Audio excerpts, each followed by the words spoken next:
stop thinking of AI as a replacement of humans and start thinking of it as a tool to elevate the human experience. Welcome back to Innovate or Evaporate. I'm your host, Toph Day. We are joined by Amy Brown. She is the founder and CEO of Authenticx, a healthcare-focused customer insights platform leveraging AI to analyze and elevate the voice of the customer. Her background spans public policy, operations, and strategic planning with a strong focus on improving customer experience. Inspired by the untapped potential of customer interaction data, she founded Authenticx in 2018, leading the company through significant growth, including a $20 million Series B funding in 2023. Amy, welcome to the show. Thank you. This is going to be an awesome discussion today. On your LinkedIn, I noticed it says, on a mission to help humans understand humans. Let's start there for a moment, because that sounds deep.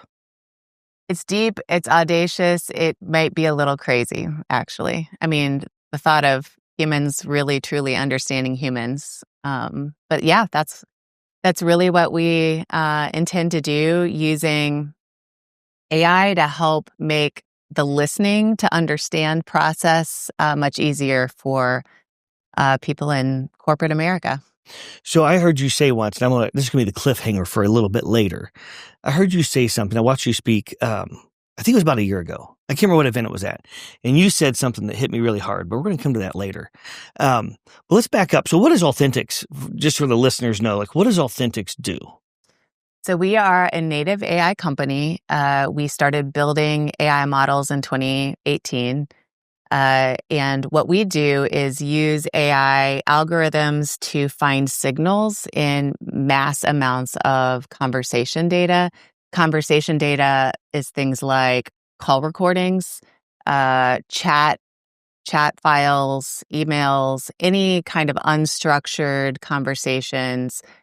We are expert at taking all of that unstructured data and putting meaning around it and making it accessible and digestible for humans within the healthcare industry. That's the industry we serve, to really understand what their customers' perspectives are regarding their experience with the company. And if we all believe that perception is everything, then customers' perceptions is really the reality of most companies' business, right? And if you don't understand what people perceive about their experience with you, then you're missing a huge channel of insight that'll help you do better in business and also serve customers.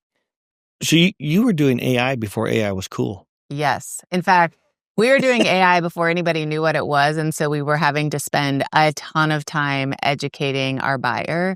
And we even came up with words that were not using the AI so that we could help people try to understand it. And then suddenly overnight, yeah, everything's AI. Yeah. Got AI. Exactly. AI all day, every day. That's too funny. So, all right. So, well, I'm really excited today. We've had all different kinds of guests on the podcast. And we're starting to now get into entrepreneurs, right? And how they came up with their idea, how they started, et cetera. And we have a saying here, we're looking for every innovation-driven entrepreneur from dorm room to boardroom. Mm-hmm. And you're kind of an example of the boardroom. And so you were in corporate before, right? And before that, in the state. So talk a little bit about that journey. What inspired you to become an entrepreneur? What are some of those things? Did anybody tell you were crazy? Oh, yes. Yeah. I mean, I think there is a part of your DNA that makes you prone to entrepreneurialism. So I think that the innate kind of entrepreneurial spirit was embedded in who I am, from a very early age. My parents, my dad in particular was a physician, but a very entrepreneurial one. That said, if I hadn't had the experiences of being an employee and understood what it's like to manage people, understood what it's like to bring a brand to market, understood what it's like to negotiate and navigate board dynamics, I don't think I would have been an effective CEO for my venture, right? And so I think it's the combination of that innate kind of entrepreneurial spirit with the experience of 20 years of being an employee, working through the ranks of business that has allowed us to be, a successful company.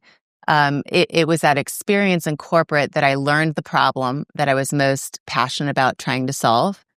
It's where I learned how to navigate different personalities. It's where I learned the fundamentals of business. And, being an entrepreneur of a startup is not just about having a great idea. It's about picking the right timing for that idea, marketing it right. And it's also about managing a culture and a people and all of those things. Like I never would have understood how to do effectively had I not had a career in advance of Authenticx. So folks talk a lot about like corporate innovation, right? And a lot of corporations have started to have innovation groups or departments or something that maybe rides alongside, but it seems to be a struggle for corporations to actually innovate. Yeah. Right. A lot of times it's easier to acquire the innovation. This is like the age-old question. Like from your perspective, like why do you think it's difficult for corporations to innovate? Because in order to truly innovate, you have to let go.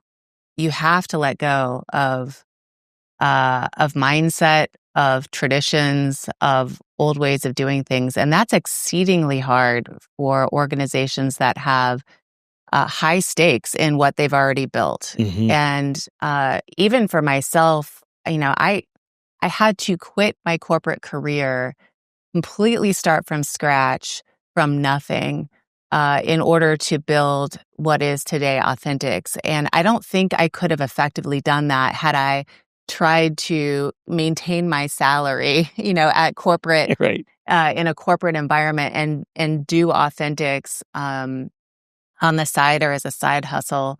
There's just no way. It takes too much commitment. When you are in the free fall of, starting from nothing, you have everything to lose. And therefore, failure is not an option, and you just work differently than you would if you were truly comfortable, with a core business or a salary.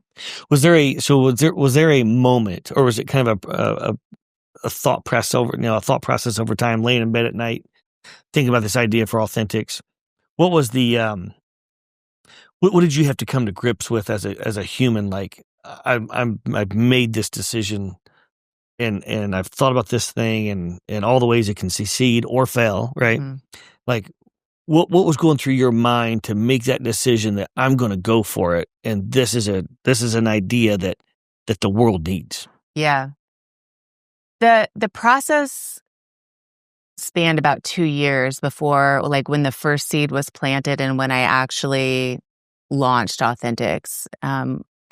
But I started taking it very earnestly about 6 months in advance of the date that I resigned from my corporate career. And in those 6 months, it involved conversations with mentors, trying out the idea, processing it out loud. It involved a lot of conversations with my husband and my children about lifestyle changes we would need to make, because all of the money that mom was making, was going to evaporate, and we needed to, to create a little nest egg that we were going to live off for about 18 months.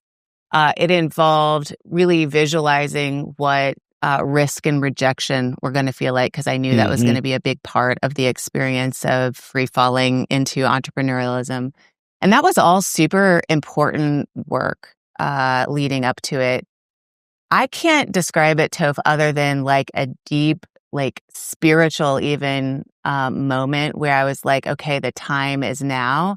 It felt bigger than myself. And I had done all the work of like putting pen to paper and rationalizing the decision, but I didn't know that the time was right until I felt it in my soul. And I just knew that week that this was the week to start the company. To go for it. Jump off the proverbial cliff, right? Yes, exactly. So you're the founder, right? Yes. She did not have a co-founder. I didn't. So every CEO has different skill sets, right? Sales or operations or technical, so what would you say your kind of core skill set is?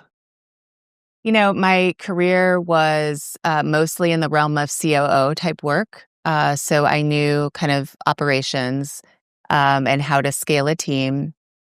I would say that I also knew from hard lessons learned as an employee what I wanted a culture to look like and feel like. Not that in the first 18 months I would have a big enough team to really build culture, but I knew what the founding values would need to be in order to have a team of people who were inspired by the mission, because I knew this had to be more than just employment. This had to be a calling for people. And then third, I'd say the problem that I wanted Authenticx to solve was a problem that I experienced as a business leader and someone who was buying technology. And I knew that problem so deeply that when I went to talk to my first prospective customers, I knew very well how to speak their language because I had been in their seat. And that was extremely helpful in the It's critical. the first stages of it. So, so you're going to go build this product, right? You're going to build software. So how did you tackle it to get to the first MVP? Like, how'd you go about it at first? Did you start building a product right away? Or did you go talk to some early potential customers you had relationships with and said, hey, I want to build this thing. And you maybe had maybe a wireframe or something. Yeah. So my first goal was to prove to myself that the idea could sell, that someone would write a check and hand over, money for us to deliver something of value to them. And so what I did was I bought a few licenses on a low-code platform. I paid for a contractor developer to build out that platform. It was not ours, but it was one that could be very easily configured. And our first paying customers gave us only a few hundred call recordings to begin with. And I listened to every one of them with my own ears. And I started creating the tags and labels that would soon become the foundation of our training data for our AI models. And so I started figuring out through listening to these conversations and through documenting them in the system and tagging and labeling them, I figured out what the core use cases needed to be, what the most compelling stories that customers were saying, and how to name them, how to find the patterns in the data, how to find, for example, patterns of disruption in a customer journey. And that's how I got started. And then about 18 months in, I hired our now CTO, Michael Armstrong, who really helped me look at the problem space and say, okay, well, we need to build native AI, and we're going to start with what you've got in terms of, these tags and labels. We're going to start building out our UI. We're going to start building out our machine learning models. And he really has taught me and Authenticx everything we know about what, responsible AI looks like. So what I love about this is we think about Elevate. We think about this concept of MELFO, like market, entrepreneur, legal, financial, operational. And so like you've already described out of the gate, like market, narrow and deep, right? Like solving, like providing a solution for real pain that you experience, right? In the corporate world. And then from a team standpoint, right? Finding that technical person, because you need that technical help. So then you start building your product. How did you scale from that first customer to like 10 customers? Like what were some of the what were some of the things you learned that maybe you did and gosh, I wish I had done it differently? Yeah. Well, our customers kind of scaled themselves quickly. So the first few customers, one of them was a top 5 pharma manufacturer. I have no idea how I landed them. They're still a because customer you're awesome. Today. I must have been really good at sales in that very early stage of our business, but we were manually kind of listening to several hundred interactions in January of 2019. But and that was about, let's call it a south of $100,000 contracted annual contract value. The very next year in 2020, that single contract scaled to over $775,000. And it was because they were getting access to insights that they had never had before. And not only was it valuable for like their marketing and sales and commercial side of the house, but when you're listening to customer conversations, you can also hear what's not going right from a compliance perspective. And so what really led to the scale of that one client that year was the compliance leader said, oh my gosh, like if we can use their solution to meet our compliance needs, not just the marketing and sales team's needs, then we've got a huge opportunity to mitigate risk for our business. And so what we learned was, gosh, there's something for everyone in conversation data. And it was those early clients that helped solidify the use cases, the different personas that would be interested in our product. And we really were delighted to kind of understand what all the problems that this particular data set could help solve. So, and we'll come back to that secret that I heard you mention. And it sounds maybe simplistic, but it's not. And so what you said was that you not only hired the technical people to build the product, but that you also hired the people who live with the pain to inform the technical people kind of how to build the product. So you think about workflow, like how am I going to actually implement this into my workflow for a customer, the customer standpoint. That is brilliant because a lot of companies don't do that. They don't bring in people who actually live the pain to work side by side with the team building the product. Or as even a fallback, go to the customer and sit beside them, right, as they use this new product. So talk about that. Like, how did you decide to do that? And I'm just curious, like, how did you come up with that? Because a lot of companies don't do that. Well, thank you. My education is social work. And I came from a healthcare background. And so for me, like people who work in that environment, who understand and live the pain every day are going to be able to best articulate what problem we're actually trying to solve. And also, from an AI perspective, we wanted to build an AI solution that was actionable, specific, targeted at the healthcare industry.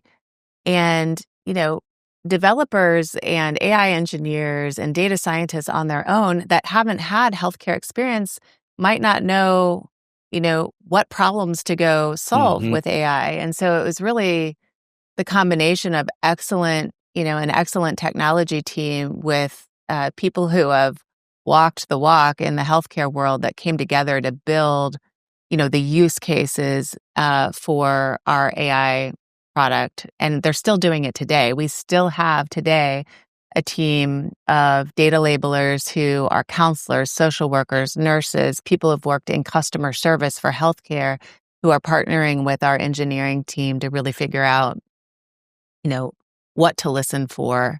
I will say though, thank you for saying it was brilliant. It's also super hard because for your listeners who probably will get a chuckle out of this, they probably know like people who work in healthcare and people who are building AI aren't necessarily cut from the same cloth or coming from the same world. So talk about like humans understanding humans. We had to do that within our own four walls because we speak different languages. We come from different industries, and it's not been an easy venture in any way, shape, or form, but it's been a worthy one, You mentioned earlier that before we started this podcast, that this on a mission to help humans understand humans was your kind of mission vision from day one, at the very outset. Yeah. And I think that's really powerful, right? Vision statements can change over the years. Every 5 or 10 years, companies can change those. But when you have that clarity, right, from day one, the alignment of your team and how you serve the customer becomes so much well, not simpler, that's the wrong word, but definitely provides clarity. Thank right? you. Yeah. So now you've got some customers. You've proven that people want this thing. They're willing to write a check for it. So let's talk a little bit about the capital raising process, which is just a beautiful, fun journey for every entrepreneur. Lots of fun. So you did a Series B in 23. Let's go backwards to, what was your first fundraise like? Was it angels, or what was that like? And how much did you raise? And if you look back at when you went and did that first raise, what did you just crush, and what would you do differently to the entrepreneurs that are listening out there for them to be thinking about? That first raise, I probably spoke to 80 to 100 different institutional investors. I did have a couple of angel investors, but the timing of when they invested and we just went for the institutional raise at the same time, it just rolled into one seed round. Yep. And so we raised about $1.2 million in that seed round. And that was the first capital you raised, was about 1.2? Yes. Yep. It was 1.2, and it closed in March of 2020. Nice. So Perfect timing. A really fun time to raise. What I got right, I'd say two things that I learned from that. And when I talk to entrepreneurs who are doing this for the first time, having some revenue, some recurring revenue was extremely helpful. I'm really glad that we were able to get especially one particularly big name client, because it kind of did the talking for me. Yes. Which was very, very helpful. I think the other thing is just when you're at that stage, they're making a bet on you, the entrepreneur. Yep. And so just demonstrating your expertise in your market, demonstrating your expertise with the problem, and that you've nailed the right solution, or at least the idea of the right solution, is really critical. But I had never raised before, never been in a venture-backed business before. And so I had so much to learn about the industry, about what was important to investors. And it was definitely a journey. Well, is there anything you leaned on back in that time frame that you remember, like whether it was people that you had met, throughout your life or your journey, or any books or publications or LinkedIn influencers, or was there anybody that you went to kind of help navigate how to get ready for that, how to prep for that? Yes, I did a lot of talking with other founders who had been through it. That was probably one of the most helpful things I did, because they could commiserate, yes, but also show me their version of a pitch deck. Yep. And I can't believe the generosity of fellow founders who had gone before me and were willing to open up, their files and show me kind of what worked and what was effective for them. I received lots of constructive feedback, which was super helpful. So I'd say that was probably the most helpful. But you talk to mentors, you read the books. What's the book that everybody reads? For raising capital? Yes. Yeah, I have no idea. Okay. Anyway, there's a book that I never read that book. I started raising capital at 27 years old for my first tech just company. Learn from experience. Just get after it. Yeah. Screw up stuff every day. I remember listening to a fundraising podcast. It was actually an audiobook, and I would walk for miles on the Monon, and it would help give me just the language, because I didn't have a formal training in this space, and sometimes you just don't even speak the language. Right. So. Yeah. Yeah, MRR, ARR, ACV, right, net retention, all that fun stuff. Which, by the way, the expansion of that one customer helped your net retention for sure. It did, yeah, it did. Okay, so, and you were you 100,000 in revenue at that point, or less, or a little bit more? I was a little more than that. I was several $100,000 in revenue at that point. That's really strong. That's really powerful. So, total bootstrap. Right, for that first year or 18 months, right, to go out there, talk to some customers, get someone to write a check, get a no-code, low-code platform, get something up and running for a prototype. That is awesome. That is brilliant. What I love is those things today, right, if we think about the advancement in these tools, people can now spool up a prototype for something maybe in a course of a weekend. I know. Right? It's wild. It's insane. Yeah. So, all right. So now you are gaining traction, and so then you go to your Series A. So so what are the differences, like team dynamics, so you go from a few 100,000 to now you're over 1 million probably at that point, and you go out for a Series A. What are the biggest differences and things that you were asked about or focused on in that first fundraise versus the second fundraise? And what are you dealing with in terms of team dynamics and customers now pushing back, saying, well, I don't like this one thing. I want you to build this other thing. Yes. Yeah. All of that. So our Series A it closed in June of 21. And so we were still in the heart of COVID dynamics at that point in time. Our office, we had a little office, but I was the only one that was going into it at that time. We had maybe about 12, 15 people on the team. We were just over 2 million in ARR. And one of the challenges was we had a customer concentration issue, and that was a major topic in the fundraise process. And it's because that one client, decided to scale us across their entire book of business, right? And so it's not that we weren't gaining new clients and they weren't expanding. It's just that first client really expanded. And it's one of those things as a founder, you're like, well, I thought this was a good problem to have. Yeah, but we need to see diversification. So I remember that being a big theme of the fundraise process, is how we were going to diversify, what specifically we were going to do to grow existing clients that were maybe at a smaller share than the one client. And so we set about, making that a real priority, and we're able to successfully do that within that first, 12 months after the Series A. I remember our Series Seed lead investors were very helpful in creating a network with Series A level investors. That was really helpful. And I really appreciated that from our seed investors. So all in all, I'd probably, of the 3 rounds I've done, I'd say that one was probably the least time consuming because we had help from our investors. It was 2021. Yes. Yep. And so the market dynamics were positive if you were out raising. But I also remember being pushed by some investors that we were pitching to show a higher rate of growth on the forecast. I know we already were projecting to grow by 250%. But I remember But I remember, well, why don't you really, I want to see more of a hockey stick. And I just said, no, I'm not going to, because, if I were you, investor, I would want to have a forecast that was, that you could count on. Yes. And so that's how I tended to run things. And so I lost some prospective investors because of that. But I gained the ones that believed in how we were going to use the capital. And when it came time to raising again for Series B, that paid off for us.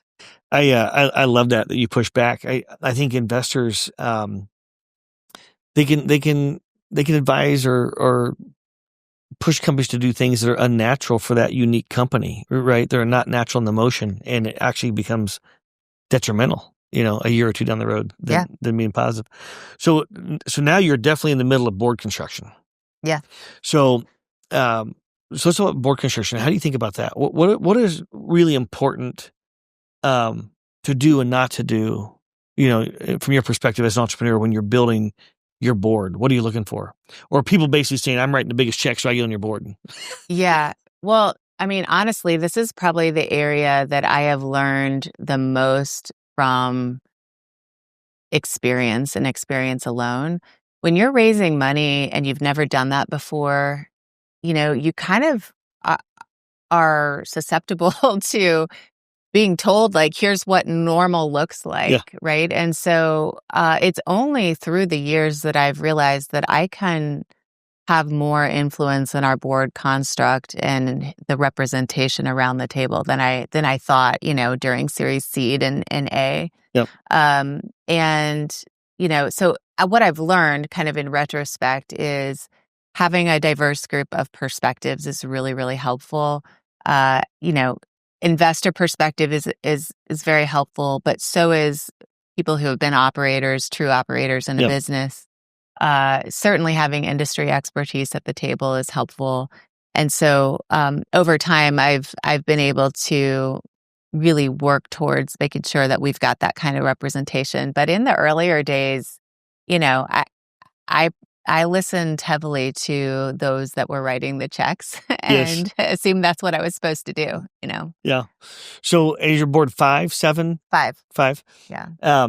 So I saw on LinkedIn there's a story about getting passionate. So everybody's passionate, right? The boards and the team, everybody's passionate about growing this incredible company. Um, and you dropped an F-bomb. Yes. And someone said, well, you should calm down. I love that, by the way, because sometimes those words are just they're spirited, right, and show exuberance and passion for what we're trying to do. What talk about that a little bit? Yes, this was actually early. This was when we were in between our seed and our A, and this wasn't during a board meeting, but it was a meeting between one of my shareholders, a board member, as well as our attorney. And we were talking about the dynamics of raising.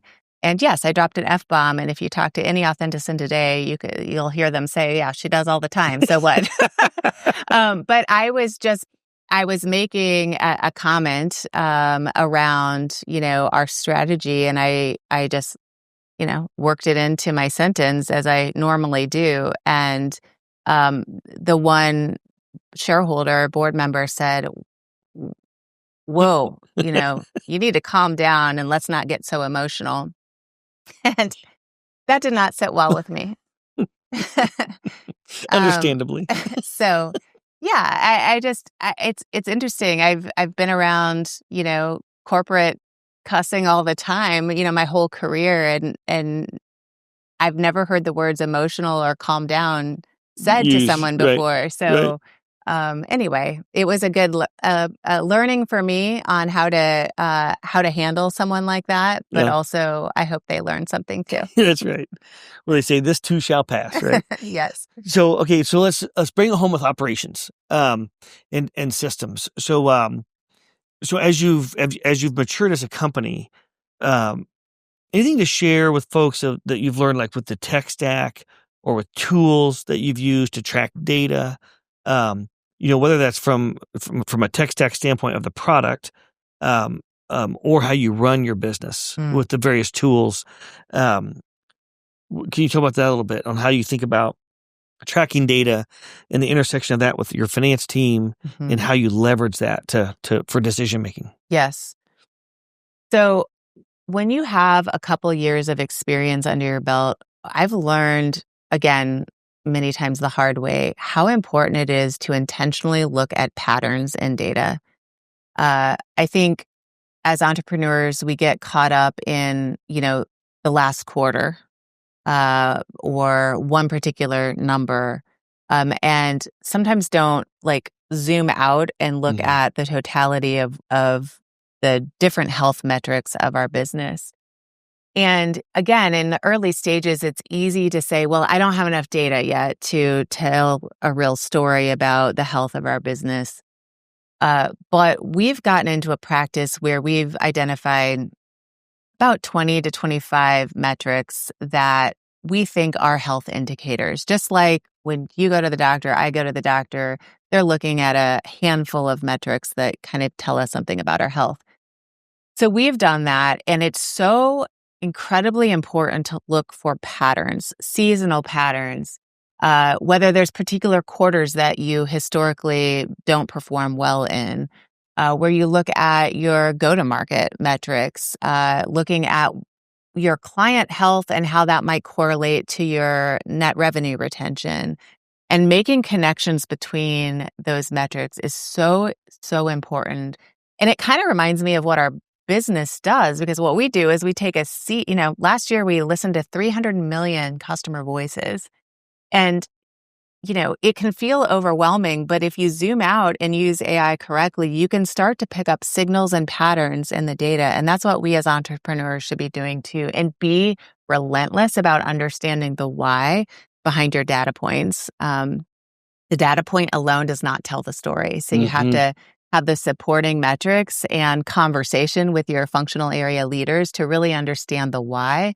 And that's how you determine each and every month, quarter, half a year, like what levers to pull.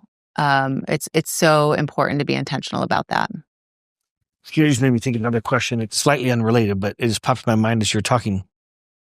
How do you handle customer success? So there's a selling motion, there's a customer success motion of supporting that customer, and then there's the renewal process, right? Or you have new new widgets come out. I'm sorry, the words escaping my mind, but Features, products, yeah, new features that come out, and so the upselling process. How do you handle that? Because every company's kind of different, and the motions can be a myriad of different ways. How do you handle that? New customer support, renewal, upselling. Yes. Where are the boundaries? Well, what you just described evolves all the time and has evolved over the 6.5 years we've been doing this, and I can describe what it is today, and that is our new business team and our strategic relationship exec team, which are responsible for cross sells and renewals, are all within the revenue team. And then we have a client success team that actually lives within our product management, product innovation group. And there is we've learned to do a very thorough job in the handoff process between, a deal gets done and the client success team. And that involves and includes, new feature releases, the communication around that, both systemic, like through kind of marketing emails and that type of thing, but also our CS team, goes to the client and makes sure they're educating on what the new features are. This has been an area of the business that is constantly a challenge. Yep. And, for any other entrepreneur challenged with it, believe me, we've probably seen every challenge there is, but we've just gotten much better about intentionally working together. That client relationship is so critical. Them feeling value, we have a speed to value metric, which is how fast is the client getting true insight and value out of the platform from the point at which the contract is signed to the point at which they're actually getting value. And so we measure that. We talk about it every week in our senior leadership meetings. And we, of course, have a client health metric system as well. And we've just learned that tracking your NRR as a metric by itself you're too late. That's interesting. You gotta be looking at leading indicators.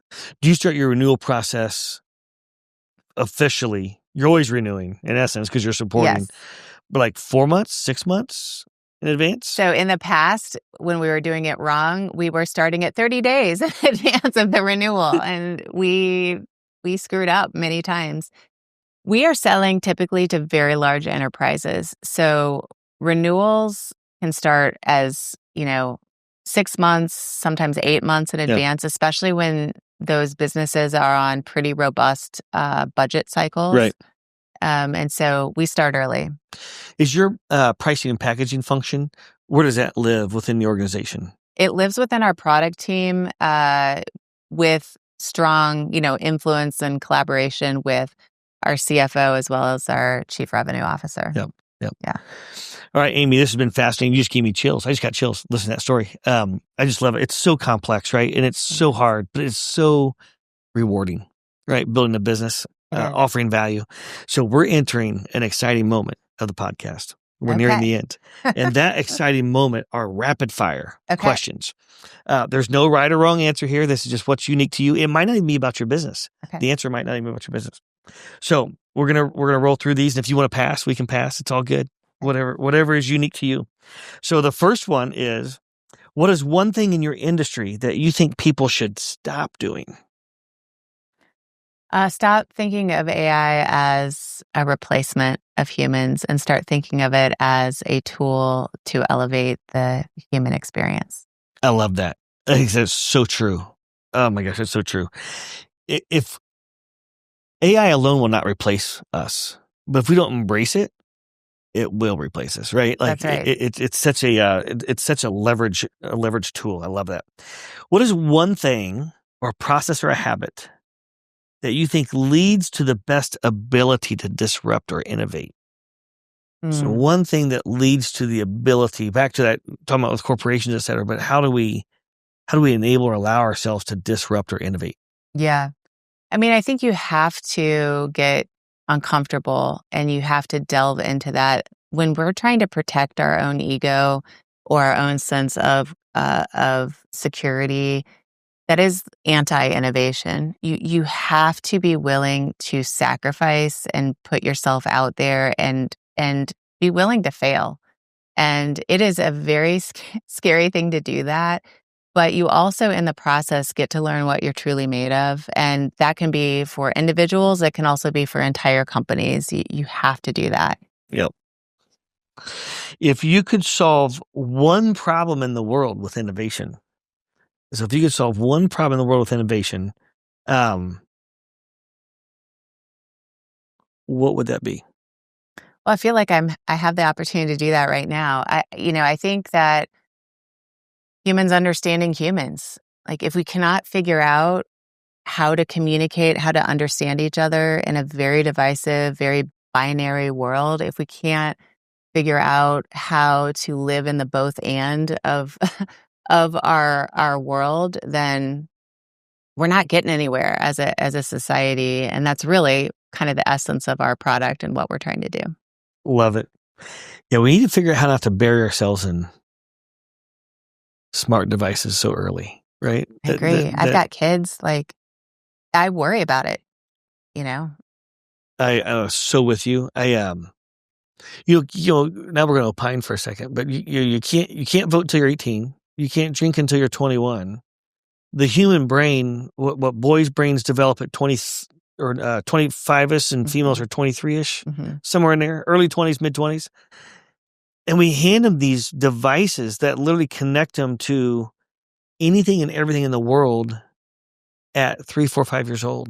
That's right. And they're getting on social media accounts. Now we're sounding like old fuddy-duddies probably. Yeah. But it really is scary. It is. I worry about the human brain. Yes. And what we're doing to it. I mean, I was at a AI conference last week and I was asked, tell us your vision for AI. And I was supposed to have ended the whole talk like with something brilliant about AI. And I couldn't help it. I said, you know what? I wish we'd start asking the question, what's going to come of us as humans? What do we want for ourselves? What do we want for our society? And let's build AI to fit that instead of the other way around. Yes. And right now, the tail is wagging the dog, on the AI game. And we really need to think about ourselves and our role in all this and then lead, with AI. We could have a whole other podcast on that topic. I love that. That's so true. What is one thing that you want to share that we haven't talked about today? Something you're passionate about. It could be personal, family, business, anything at all. What did I forget to ask Amy today? Don't underestimate the power of an office dog. That's what I'm going to say. We have at Authenticx a love of animals of all kind, but we have a chief happiness officer. Her name's Kemi, and she truly brings happiness and joy to every Authentician every day. That is awesome. What kind of dog is she? She's a doodle, allergy sensitive at Authenticx. She is a golden doodle, and she is fabulous. That's amazing. That is amazing. Well, Amy, thank you for joining Innovate or Evaporate. This has been an awesome conversation. I've learned a ton. I love diving into these topics with entrepreneurs, and every time I have these conversations, I learn something new. So Amy Brown, on a mission to help humans understand humans. Authenticx, if you haven't seen it yet, check it out. They are on their way to great things. Thank you so much for joining us, Amy. It's been great. Thank you.